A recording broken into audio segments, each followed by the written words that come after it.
Buenos días, Andorra. ¿Qué cojones? ¿Cómo están los asientos baratos? Está esto increíble, ¿no? What the fuck? ¿Qué ha pasado aquí? Bueno, claramente la economía va mucho mejor porque el año pasado terminé yo, ahora empieza, o sea que eso significa que esto va como un tiro, como un cohete. Muchísimas gracias. Muchísimas gracias. Y vamos a hablar en este ratito que tenemos, de algo que escucharéis con mucha regularidad en los medios de comunicación sobre la economía y sobre el entorno económico, que es la incertidumbre. Hay que ver cuánta incertidumbre hay, hay que ver cuánta incertidumbre hay. ¡Qué gilipollez! No existe esa realidad que nos están intentando vender, de que es que hay muchísima incertidumbre y muchísimos problemas. Vamos a hablar de certidumbres. Vamos a hablar de certidumbres. Número 1, os van a crujir a impuestos. ¡Qué incertidumbre! ¡Oh, qué incertidumbre! El otro día me preguntaban en la televisión, ¿el gobierno ha encontrado 60.000 millones para subir los impuestos? Y yo, no entiendo cuándo no los ha encontrado.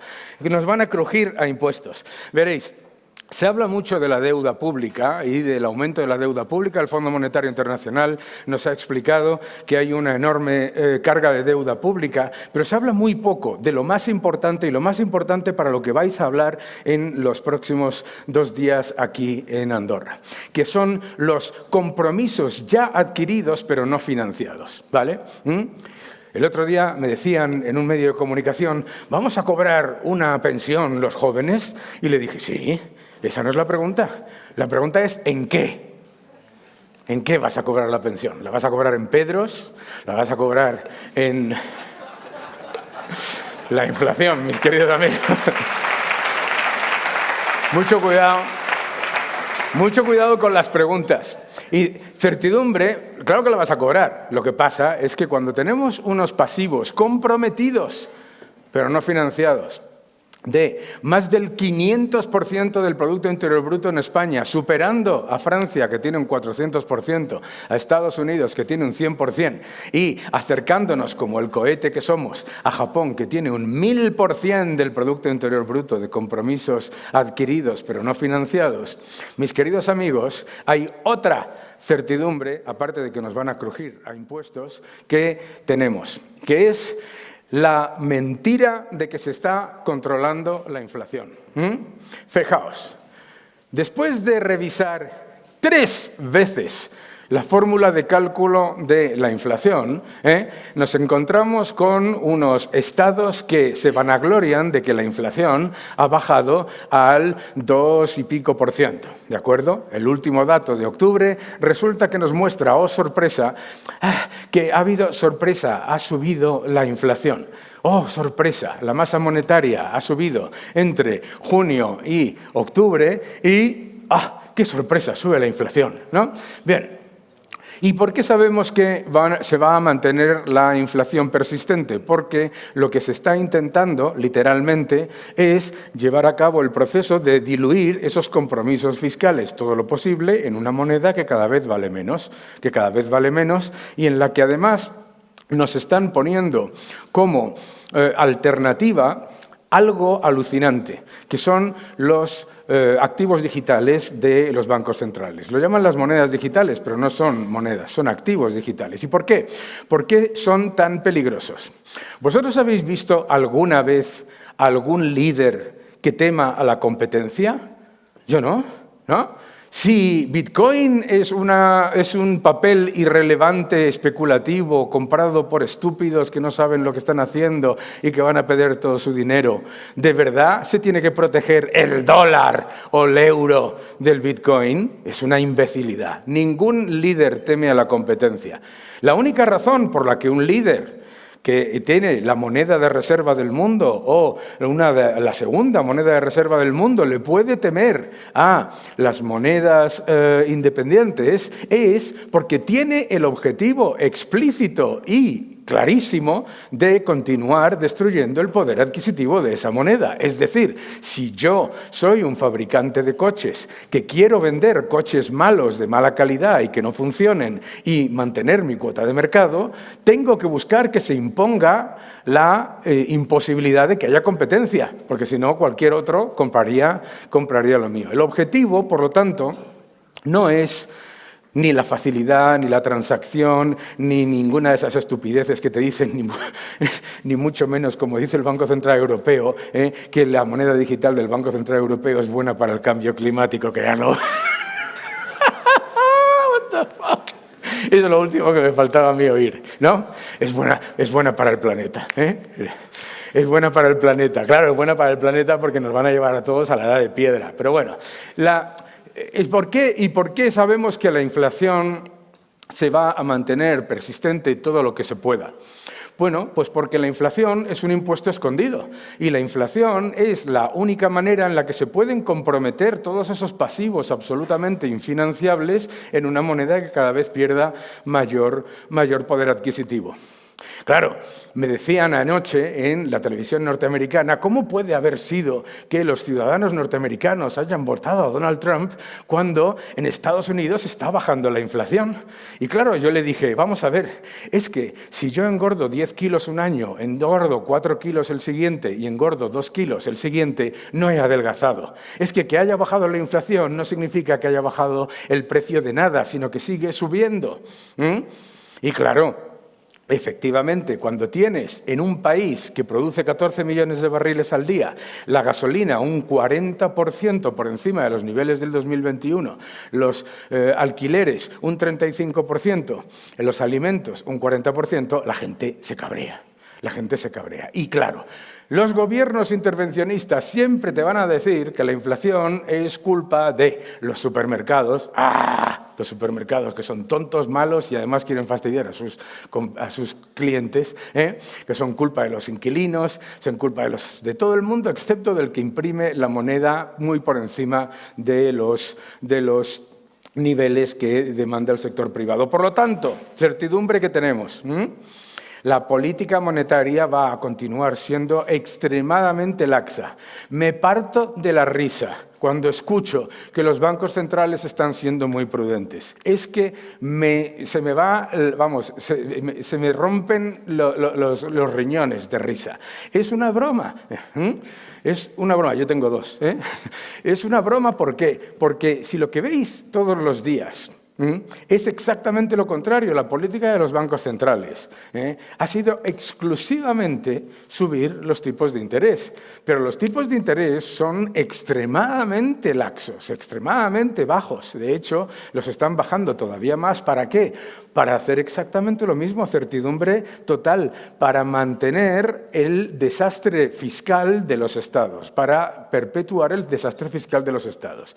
Si vosotros escucháis al presidente de la Reserva Federal y le escucháis analizar la economía y después decir lo que va a hacer con los tipos de interés, parece que ha aparecido un extraterrestre en el escenario y ha asumido su personalidad, porque un análisis no tiene nada que ver con lo otro. Si te dice que la economía va estupendamente, el empleo va estupendamente, la inflación está subiendo un poco más de lo que se esperaba y está por encima del objetivo, y luego te baja los tipos 50 puntos básicos o 25, lo que te está diciendo en realidad es que su objetivo no es controlar la inflación, sino rescatar la deuda pública de los estados. Claro, la Reserva Federal entró en pánico ya en junio, cuando se disparó el precio, el coste de la deuda implícito de los bonos a 2 y a 10 años de Estados Unidos.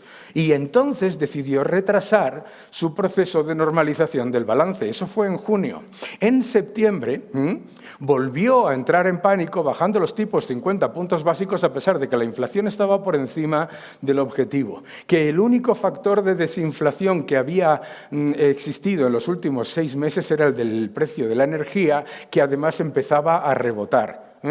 Y además, sabiendo que el bono a 10 años se había disparado y el 2 años también. Por lo tanto, los bancos centrales van a priorizar rescatar a los gobiernos por encima del control de la inflación. Certidumbre total, total absoluta. ¿De acuerdo?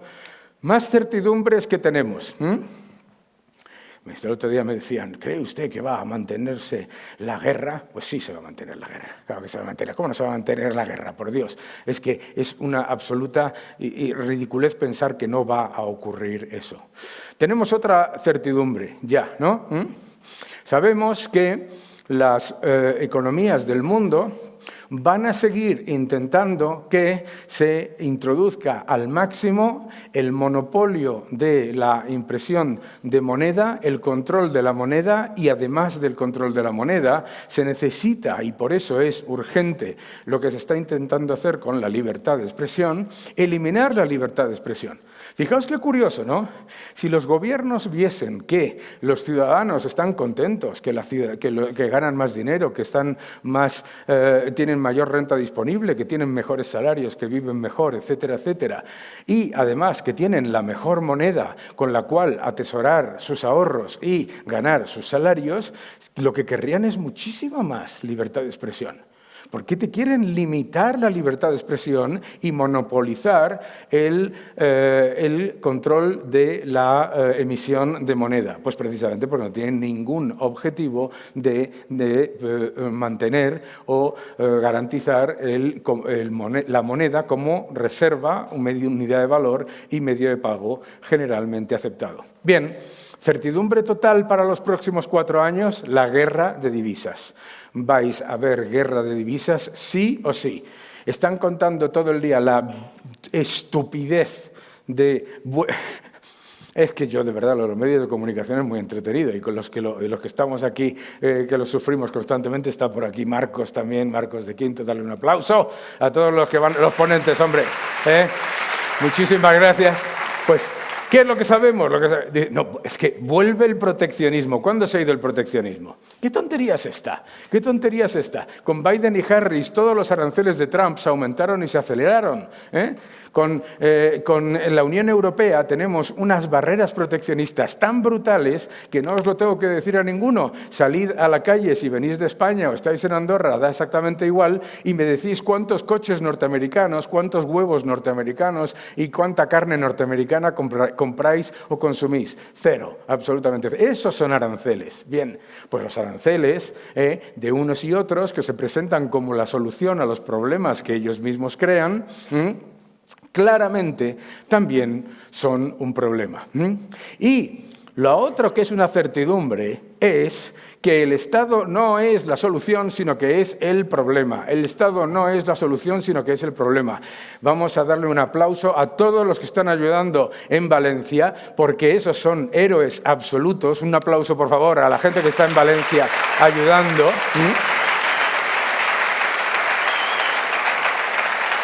Y todo nuestro cariño a todas esas familias que han sufrido el desastre humanitario que ha sido esta tragedia absoluta, en la que lo que se ha vuelto a demostrar es que el Estado es el fallo, en la que se ha vuelto a demostrar que el Estado que impide y prohíbe y sabotea la limpieza de los barrancos, la limpieza de los ríos, el control fluvial, que quita las infraestructuras hidrológicas, etc. Ese es el Estado incompetente y criminal. Ese es el problema de cualquier país. Y cuando se presentan como la solución, siempre se presentan como la solución con el dinero de los demás. Es una vergüenza que en España se venga ahora y nos digan que es que hay que ver, claro, como ha pasado la tragedia ahora le llaman la Dana, la gota fría de toda la vida, ¿sabes?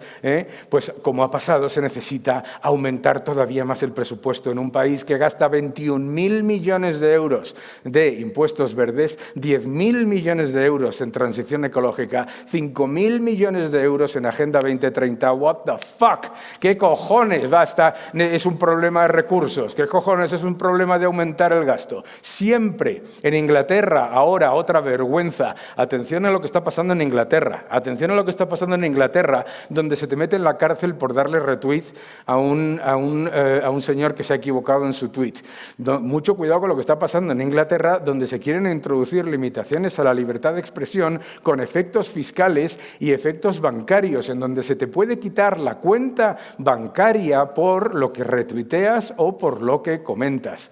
Atención a lo que está pasando en Inglaterra, porque siempre viene alguno, que es lo que está pasando en el mundo. Lo que está pasando ahora en el mundo es que en los últimos 23 años, lo que ha pasado es que los países de la Unión Europea y algunos gobiernos de Estados Unidos, al ver el avance de China, han decidido que No les interesa de China su espíritu innovador. No les interesa de China su espíritu de trabajo y su esfuerzo y su meritocracia. No les interesa de China su capacidad de luchar y de aumentar la riqueza de las personas vía la propiedad privada y la libertad económica. Lo único que les interesa de China es que tienen un gobierno autocrático que lo controla todo y que te puede quitar la cuenta si no le gusta lo que dices. Mucho cuidado con lo que viene. Mucho cuidado con lo que viene. Por lo tanto, certidumbres. Vamos a seguir con las políticas inflacionistas, vamos a seguir con las políticas de represión financiera. Los tipos de interés van a bajar por la única razón que os he dicho antes, porque hay que mantener a los gobiernos con esa política fiscal completa y absolutamente depredadora, que no solamente aumenta el peso del gobierno en el proceso de crecimiento de la política monetaria, sino que aumenta el peso del gobierno en la economía en el proceso de restricción. Esto es alucinante. Claro, cuando llega la expansión cuantitativa, te viene el gobierno y te dice hay que gastar mucho más.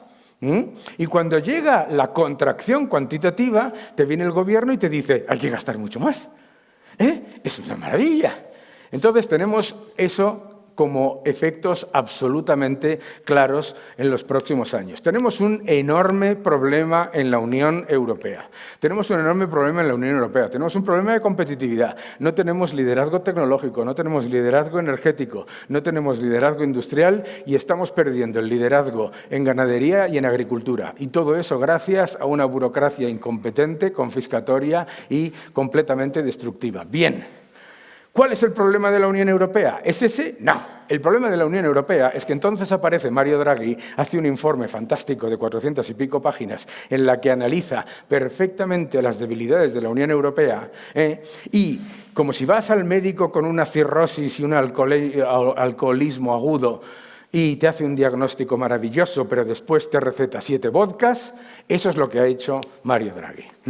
Mario Draghi ha dicho, bueno, el problema de Europa es la competitividad, el exceso de impuestos, el exceso de burocracia, la falta de coordinación entre los estados, etc. Por lo tanto, lo que necesitamos es gastar muchísimo más impuestos, porque claro, ¿de dónde te crees que va a venir el dinero para financiar ese gasto? Y, por supuesto, muchísimo más control estatal. El problema de Europa es que no se han puesto de acuerdo los políticos y los líderes económicos y por eso no tenemos liderazgo tecnológico. ¿Así? ¿De verdad el liderazgo tecnológico de la Unión Europea se ha perdido porque no se han juntado un grupo de políticos y un grupo de empresarios VIP para decir qué era lo que había que hacer? Porque que yo recuerde, todos ellos rechazaron invertir en criptomonedas, en tecnológicas, etcétera, etcétera, hace 20 y tantos años porque consideraban que eran tonterías y tenían toda la cantidad de recursos para hacerlo. La idea de que la planificación central no funciona porque no es suficientemente central es una idiotez de tal calibre que solamente se le puede ocurrir a un político o a un intelectual, solamente. Por lo tanto, tenéis certidumbre, mis queridos amigos. Cualquiera de vosotros que tenga sus pequeños ahorros en depósitos tiene una mano en el bolsillo que le está sacando dinero todos los días. Porque la inflación es la destrucción del poder adquisitivo de la moneda y va a continuar. Número 2, tenemos que ser conscientes no solamente de que tenemos que invertir, sino que tenemos que invertir no con el objetivo de batir a un índice o con el objetivo de batir a no sé qué o con el objetivo de ganar siempre, sino con el objetivo de fortalecer nuestra posición con respecto a la pérdida del poder adquisitivo en periodos tanto de crecimiento como en periodos de contracción. ¿De acuerdo? Porque es muy fácil evitar una crisis, Número 1, aumentas masivamente la cantidad de dinero. Número 2, aumentas masivamente el Producto Interior Bruto vía gasto público y deuda. Fácil. Lo que pasa es que lo que estás haciendo es generar los pilares y los elementos que van a llevar a que te metas en una crisis más profunda después. Por lo tanto, el problema No es cuándo o cómo va a haber una crisis, sino prepararte para ella. Prepararte invirtiendo, prepararte sabiendo cuál es el objetivo final, la destrucción del poder adquisitivo de la moneda, y prepararte sabiendo que no vas a tener ningún tipo de apoyo por el lado fiscal. Una vez que sabemos eso, sabemos muchas otras cosas, más certidumbres, ¿vale? El mundo en los próximos 4 o 5 años va a crecer alrededor del 5%. En algún sitio del mundo hay una economía creciendo al 5%. Por lo tanto, lo que pase en Alemania es absoluta y totalmente irrelevante. Prestemos atención, por lo tanto, a los sitios donde se están haciendo las cosas bien, y démonos cuenta de que todo ese efecto de represión, libertad de expresión cercenada, libertad económica cercenada, libertad monetaria cercenada, intentos constantes de monopolización y de destrucción de la posición de los individuos libres, se encuentran con el efecto péndulo. Mis queridos amigos, gracias a Dios, la libertad avanza. Por lo tanto, ante la certidumbre de, número 1, que te van a robar a impuestos, luchad. Ante la certidumbre de que te van a destruir el poder adquisitivo de la moneda, luchad. Ante la certidumbre de que te van a destruir el intento de que tú te expreses libremente, luchad. Y daos cuenta que la razón por la que los estados reaccionan como gatos panza arriba ante la evidencia de que están perdiendo poder gracias a la tecnología, la libertad de expresión, la libertad monetaria y la libertad financiera, la razón por la que reaccionan de esa manera tan agresiva y represora es porque son mucho más débiles de lo que creéis. Los que estamos en pie de pared lo estamos haciendo, hacedlo vosotros también. Luchad. Muchísimas gracias a todos.